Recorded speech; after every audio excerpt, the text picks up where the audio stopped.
net nežinau, nuo ko pradėti. Nuo blogos organizacijos.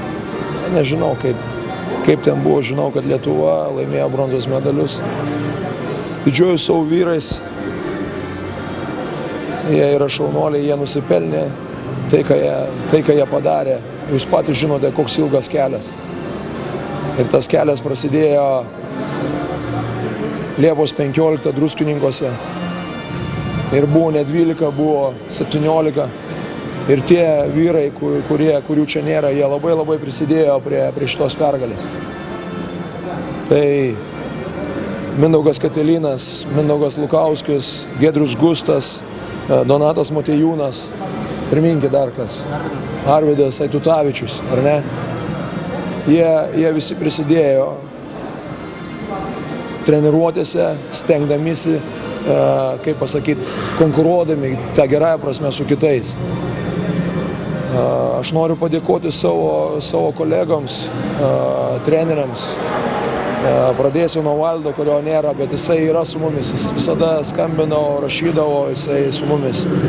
Robertas Kumsaitis, Donaldas Kairys, Mantas Šernius. Begalinis indėlis yra Evaldo Kondratavičius. Be šito žmogaus darbo, be jo žinių, tai, ką jis padarė, irgi nebūtų buvę įmanoma žaisti tokiu tempu ir laimėti. Aišku, tie visi žmonės, medicinos brigada, sakysim, ar ne, tai Jozukas ir Aleksas, ir Aidas Buzelis, ir Rimtautas Gudas, ir Trumpickas.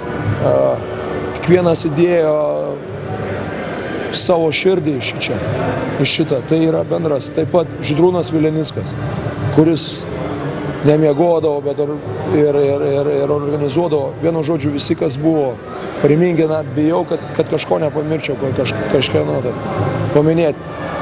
Tai yra visų ta pergalė įdėta, nes tai buvo komandinis darbas, tai buvo įdėta daug širdies.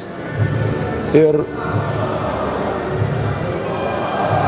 tas begalinis noras ir ne taktikiniai sprendimai kažkokie, bet begalinis noras, ta koncentracija, tas apsisprendimas, kad šiandien arba nieko mums padėjo ir už tai mes metėm tos tritaškius taip ir mums taip krito.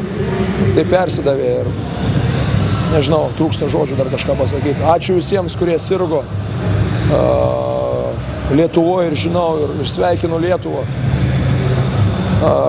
Kiek man teko bendrauti, nenustoja siųsti žinutės į telefoną. Dėkoju visiems, kurie palaikė. Norėčiau, kad tai, ką padarė tie vyrai, ir jeigu tai padėjo suvienyti tą mūsų Lietuvą, mūsų tautą, tuos 3 milijonus, tebūnie bent savaitę ir 2, kiek čia yra, tai didžiausias pasiekimas. Ir jeigu mes galėtume pasinaudoti tų impulsų ir kitose gyvenimo srityse ir pasinaudoti tų vyrų dvasia, aš manau, kad mūsų šalis eitų į priekį. Tai tokių džiaugsmingų akimirkų nebūna be sunkių momentų. Kas buvo sunkiausia šiame čempionate? Man dabar labai sunku atsakyti. Viskas buvo sunku. Jūsgi žinote geriau už mane, kad žaidė vyrai traumuoti. Pavyzdžiui, Robertas visą laiką leisdavo nuo pirmos dienos į kojas. Simas taip pat. Linas, visi mes neverkšlenom, jie neverkšleno, nieks nieko nesakė. Nusiteikimas toks. Varžybų diena tada, kada tu eini į mūšį, visi sveiki. Ir visas problemas mes palikom už durų kažkur. Ir aš nežinau, man dabar labai sunku įvardinti. Kai laimi, kai esi čia, stovi prieš jumis ir džiaugiesi to laimėjimo, atrodo, kad viskas buvo gerai, bet nuo pat pradžių ta atsakomybė, ta didžiulė atsakomybė ir tas didelis noras pasirodyti kuo geriau, ko gero tas buvo sunkiausia. Bet ačiū vyrams, kurie rėmė pečius man į nugarą ir aš sėmiausi tvirtybės iš jų. Ką galima nuveikti Europos čempionate su šią komandą Lietuvoje? Neskubėkit, tai yra naujos varžybos, atskiros varžybos ir viskas prasideda iš naujo. Viskas prasideda iš naujo. Visai gali būti kita dinamika, bet Jūs gal atleiskit man, bet aš nemėgstu skambių žodžių, aš nenoriu prisižadėti. Galbūt tai mano yra kažkokia silpnybė ar dar kažkas. Aš geriau mėgstu tyliai dirbti ir bus daug sunkiau. Sporte taip yra. Pasiekti yra sunku, bet įsilaikyti to viršūnė yra daug sunkiau. Tai buvo didžiulė svajonė. Ir tiek. Pasilgote namo ar dar čia norėtųsi pasilikti? Ne, ką jūs kalbat? Aš paskutiniai 10 metų turbūt, kaip pasakyti, ne namuose. Aš sugrįžtu ir šeimyna kažkur nori važiuoti pailsėti, o man sakau, aš nieko nenoriu, aš čia noriu būti.